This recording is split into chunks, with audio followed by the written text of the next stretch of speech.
Bismillahirrahmanirrahim. Wal basiratu 'ainur ruhi tuftahu fi maqamil fuadi lil awliya. Kemarin diterangkan di episode sebelumnya bahwa para anbiya, semua nabi dan utusan diturunkan oleh Allah ke muka bumi ini adalah untuk membuka basirahnya manusia agar manusia tersebut bisa kembali ke tempat asalnya, yaitu alam lahutiyah, ke tempat kesuciannya. Lalu apa yang dinamakan basirah? Di sini musannif juga menjelaskan wal basiratu 'ainur ruhi tuftahu fi maqamil fuadi lil awliya. Basirah adalah pandangan mata batin, pandangan ruh, di mana pandangan tersebut terbuka di alam fuad bagi para aulia. Jadi terbuka di alam fuad bagi para aulia. Namun yang perlu menjadi catatan kita bersama bahwa basirah itu mempunyai tingkatan-tingkatan, dari tingkatan pemula sampai tingkatan yang paling tinggi. Tergantung dari pendekatan mereka kepada Allah, tergantung dari pendekatan kita kepada Allah. Itu tingkatan basirah. Wa dzalika la yahsulu bi ilmi dzahir bal bi ilbatin alladunniyyih. Dan basirah tersebut tidak bisa dihasilkan, tidak bisa diperoleh atau didapatkan hanya dengan ilmu zahir, bal bi ilmil batin alladunniyyih.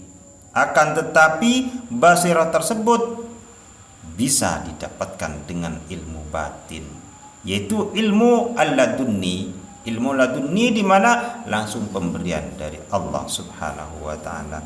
Kama qala Allah taala, sebagaimana Allah berfirman, wa 'allamnahu min ladunna ilma.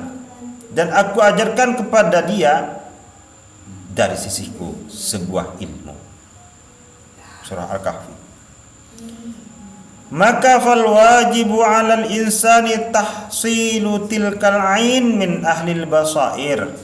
Maka yang wajib, yang harus dilakukan oleh manusia adalah memperoleh basirah, memperoleh pandangan, memperoleh mata batin tersebut dari ahli basirah. Jadi yang harus dilakukan pertama kali ialah memperoleh mata batin, pandangan batin tersebut dari ahli basirah, di mana mereka meminta talqin.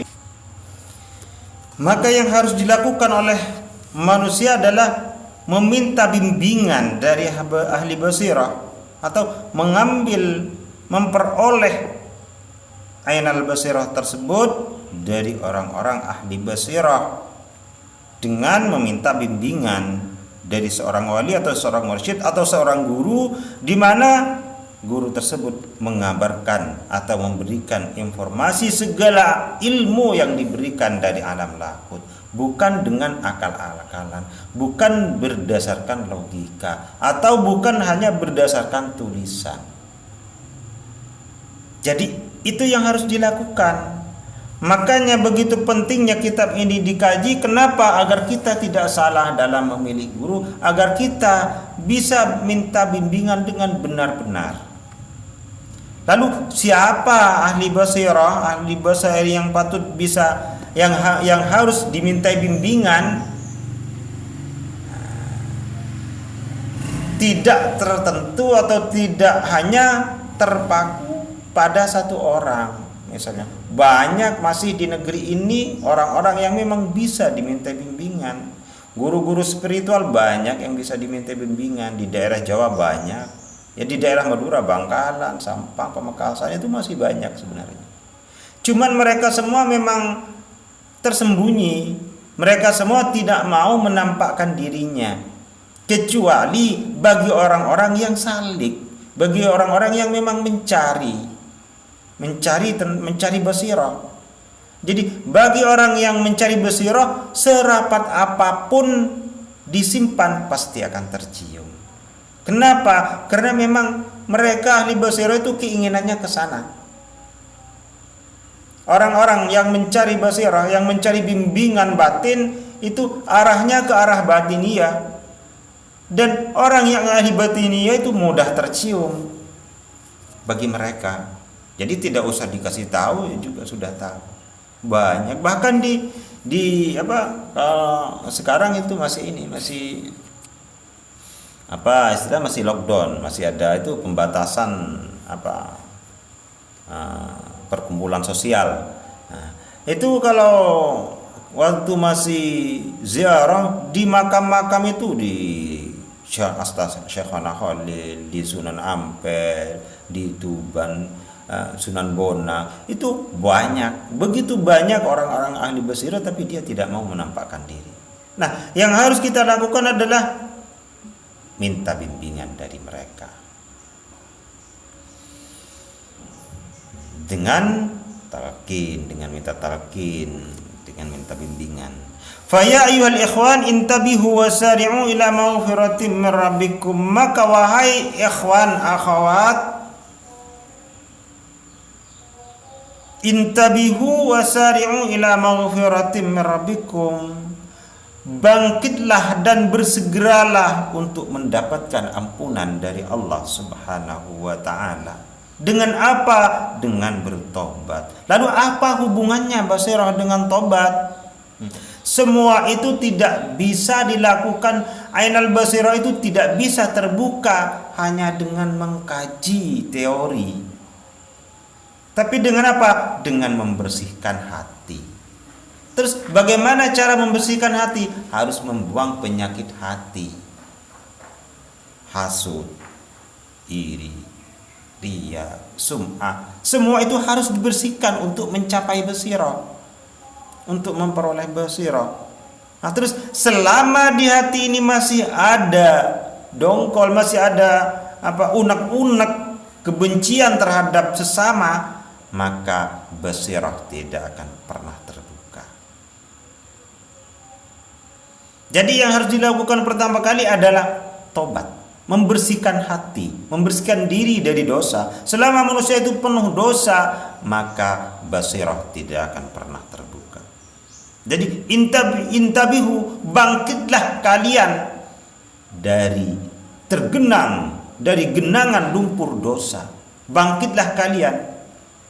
Kalau kita hitung-hitung apa dosa kita, misalnya apa saja dosa kita, kalau kita hitung-hitung dosa kita dalam setiap hari, setiap waktu, setiap detiknya Allah memberikan rahmatnya kepada kita, lalu kita tidak pernah sempat untuk bersyukur. Sedangkan Allah menegaskan la in syakartum la zidanakum wa la in kafartum inna azabi lasyadid. Wa la in kafartum, kufur terhadap nikmat Allah yang paling rendah. Ini paling rendah itu adalah kita tidak mampu mensyukuri nikmatnya. Itu yang paling rendah. Yang tinggian dikit, misalnya kita tidak mau mensyukuri. Yang tinggian lagi, kita tidak yakin dengan karunia Allah, hanya yakin dengan dirinya sendiri. Oh, itu hasil usaha saya. Kalau saya nggak usaha, dari mana saya dapat? Nah, itu yang lebih tinggi lagi. Nah, yang terendah yang saya katakan tadi, kita tidak mampu untuk mensyukurinya. Itu kufur nikmat. Wala in kafartum inna adzabi lasyadid. Nah, dalam setiap detiknya dikumpulkan sampai berhari-hari, berjam-jam, berhari-hari, berbulan-bulan, bertahun-tahun. Apakah itu sebuah penumpukan dosa? Nah, ini yang harus kita pikirkan. Ini yang harus kita bersihkan untuk mencapai basirah. Maka seharusnya kita bertobat. Lalu bagaimana cara kita bertobat? Dan bagaimana cara kita mensyukuri? Ya, kita muhasabah. Jadi untuk bertobat, terus untuk mensyukuri, ya kita harus muhasabah. Lalu bagaimana cara kita muhasabah? Ya, muhasabah tentang diri kita. dan kita kembalikan kepada Allah. Kita perbanyak baca istighfar, kita perbanyak sedekah, kita perbanyak amal ibadah. Itu mensyukuri. Jadi muhasabah artinya apa? Dalam setiap hari kita harus muhasabah. Iya, dari pagi, dari bangun sampai tidur. Apa saja yang kita perbuat? Apakah termasuk ibadah? Apa kita hanya menghayal, ngelantur kemana-mana, tulul amal yang sudah jelas-jelas dilarang oleh Allah? Nah, kalau memang itu yang kita kerjakan setiap hari, hanya menghayal, hanya ngelantur, hanya ngomong ini, ngomong itu, ya kita harus hentikan. Itu namanya bertobat. Tubu ilallah ya taubatan nasuha. Tobatlah kalian kepada Allah dengan sebenar-benarnya bertobat, bukan hanya di lisan. Kalau kita hanya membaca istighfar astagfirullahaladzim, tapi hati tidak pernah introspeksi diri, hati tidak pernah mau berhenti, tidak mau berhenti dari kesalahan yang kita perbuat, itu bukan taubat. Itu hanya membaca istighfar. Ia mendapatkan pahala bacaan istighfarnya, tapi tidak mendapatkan taubat. Tidak mendapatkan hasil dari tobatnya, karena itu bukan bertobat, hanya membaca istighfar. Maka di sini intabihu wasari'u ila maghfiratin min rabbikum bitaubati fadkhulu fit tariqi warji'u ila rabbikum ma'a hadhil qawafil, kata Syekh Abdul Qadir. Maka segeralah kalian bertobat dan segeralah kalian masuk dalam jalan menuju kepada Allah, dan segeralah kalian bergabung bersama rombongan-rombongan, bersama rombongan orang-orang yang mau kembali kepada Allah, yang mau menghadap kepada alam kesuciannya, yang mau kembali kepada alam kesuciannya. Segeralah kembali. Segera kalian bergabung bersama orang-orang, bersama rombongan yang betul-betul ingin mencari jati dirinya. Kenapa? Fa'an qaribin yanqati'ut tariqu wa la yujadur rafiquh. Karena sebentar lagi jalan menuju ke sana akan terputus. Ini sewaktu dulu. Sebentar lagi jalan sudah mau terputus. Artinya apa? Di sini artinya bukan permanen, tapi temporer. Pembahasan fa'an qaribin ini temporer, bukan permanen. Kalau permanen dari dulu sudah habis. Tapi kalau temporer tidak, tergantung dari zaman dan waktunya, tergantung dari situasi dan kondisinya. Artinya apa? Fa'an qaribin yang qati'ut tariqu la yujad rafiq. Karena kalau kalian tidak segera hari ini bergabung bersama rombongan, maka sebentar lagi ketika kalian melalaikan hal ini, rombongan akan berangkat dan kalian tertinggal. Dan kalian tidak menemukan teman lagi untuk kembali kepada hadratil ilahiyah, untuk kembali kepada alam lahutiyah, alam kesuciannya. Maka jangan sia-siakanlah waktu dengan hanya menghayal, dengan hanya ngelantur, dengan hanya bermimpi. Tapi segeralah ambil tindakan nyata untuk ikut bersama rombongan menuju hadratil ilahiyah, menuju penyatuan diri kepada Allah, menjadi manusia yang lebih sempurna, yang lebih baik dari yang kemarin. Famajina bi tanqiyati hadhihi dunya daniyah al-kharabiyah wal naqna bil muhimmatin nafsaniyah al-khabithah. Maka kata muallif, kami tidak datang di sini untuk membersihkan kehidupan dunia yang kotor ini, tapi kita datang untuk memfilter dari semua kepentingan-kepentingan diri, dari semua nafsu. Jadi untuk menyaring dari semua kepentingan, dari semua keperluan kita dalam sehari-hari, agar apa yang kita butuhkan dan apa yang kita kerjakan sesuai dengan tuntunan syariah, sesuai dengan apa yang dianjurkan oleh Allah dan Rasulnya Sallallahu Alaihi Wasallam. Jadi tujuan kita adalah bukan untuk membersihkan kekotoran kehidupan dunia ini. Kalau kehidupan ini kotor, itu tanggung jawab mereka, bukan tanggung jawab kita. Yang penting kita berusaha bagaimana agar kita bisa menjaga diri kita dari perbuatan yang kotor. Jadi tugas kita bukan orang lain, tugas kita adalah diri kita sendiri. Sebagaimana Allah berfirman dalam Al-Quran, "Qu anfusakum wa ahlikum nara." Jagalah diri kalian dan jagalah keluarga kalian naro dari api neraka.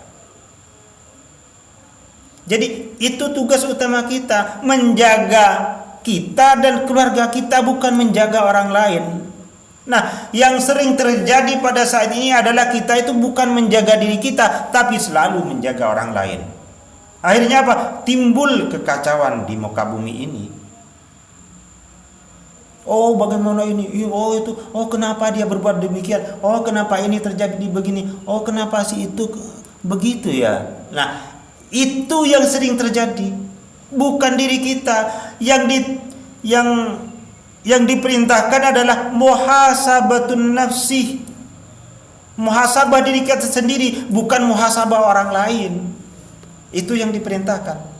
Kalau kita masih sibuk dengan orang lain, maka selamanya kita tidak akan pernah berangkat. Maka kita selamanya tidak akan pernah membersihkan diri kita sendiri. Kenapa? Ketika kita selalu melihat kesalahan orang lain, ketika kita selalu melihat apa yang terdapat pada orang lain, maka kotor atau salah yang terdapat pada diri kita tidak akan pernah terlihat. Maka segeralah kita bangkit untuk muhasabah diri, bukan muhasabah orang lain. Segeralah alihkan pandangan kita kepada diri dan jiwa kita sendiri, agar kita tidak terkecoh, agar kita tidak kalah oleh nafsu. Fa nabiyukum alaihi salatu wassalam li ajlikum muntadhirun maghmumun kama qala Rasulullah sallallahu alaihi wasallam, "Ghummi li ajli ummati alladzina fi akhir zaman." Maka nabi kalian, ini kata Syekh Abdul Qadir, nabi kalian alaihi salatu wassalam muntadhirun, selalu menunggu-nunggu, ghummi selalu kebingungan, selalu resah, selalu gelisah. Gara-gara apa? Karena kalian.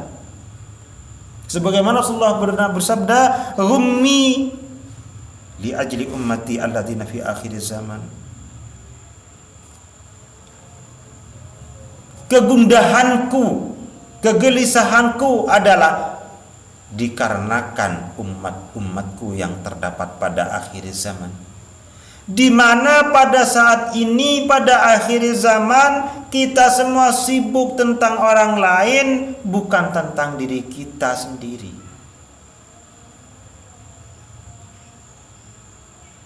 Kita bukan sibuk memperbaiki diri, kita sibuk memperbaiki orang lain. Sedangkan apa yang terdapat pada diri kita, kesalahan yang kita perbuat tidak pernah kita pikirkan. Maka dari itulah dosa yang terdapat pada kita akan semakin menumpuk.